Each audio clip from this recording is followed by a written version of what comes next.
आसंता जनवरी मासरे MBC TV आनुकूल्य अनुष्ठित होगाकू जाउछि साराला विश्व भाषा सम्मेलनी। यार सफलता और उन्नति कामना करिसेंति अनेक अध्यापक, साहित्यिक, बुद्धिजीवी, प्रशासक, मंत्री, विधायकों ठारू आरंभ करी छात्र छात्री। ए अवसर में आम भेटिथिलु राउरकेला कॉलेज अध्यक्ष सुजाता प्रधान, अध्यापक नमूनाकर पाठशाणी और इस्पात ऑटोनोमस कॉलेज अध्यक्ष डॉक्टर भवानी शंकर चांडेल को। आसंता सुनिबा विश्व भाषा सम्मेलनी संपर्क में कौन रही सेमानक बहुमूल्य वार्ता।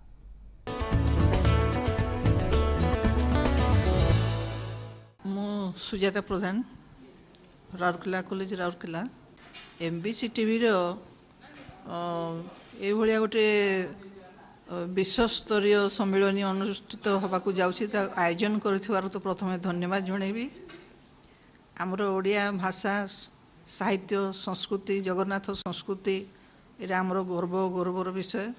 तार प्रचार प्रसार पाई समस्ते किछि ना किछि काम करिया कथा। एमबीसी टीवी ये पदक्षेप नहीं ताकू साधुवाद जनाऊँगी।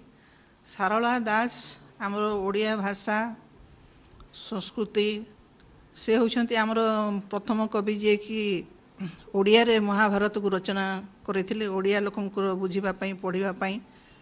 मो करुणाकर पाठशाणी ओडिया विभाग रे अध्यापक अच्छी आमर यहाँ राउरकेला कॉलेज राउरकेला सेक्टर 4 यहाँ गोटे सब आज गोटे बड़ प्रश्न ओडिया भाषा को गोटे लोकप्रिय भाषा रूपे आहरी परिणत करने एमबीसी टीवी रो जो पदक्षेपटा बहु प्रशंसनीय कार्य।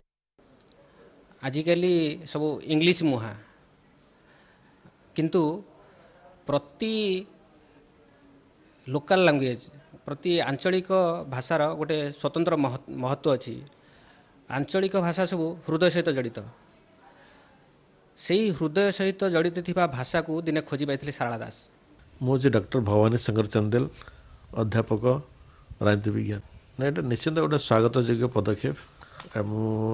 निज तरफ आपण एमबीसी टी को साधुवाद देवी कि जहाँ गोटे उद्यम करी सारला दासंकर जो कृतित्व और तांकर जो अवदान भाषा प्रति ओडिया भाषा और ओडिया भाषा को बचार जो उद्यम ताको निश्चित भाव समस्त लोकलोचन आने उचित।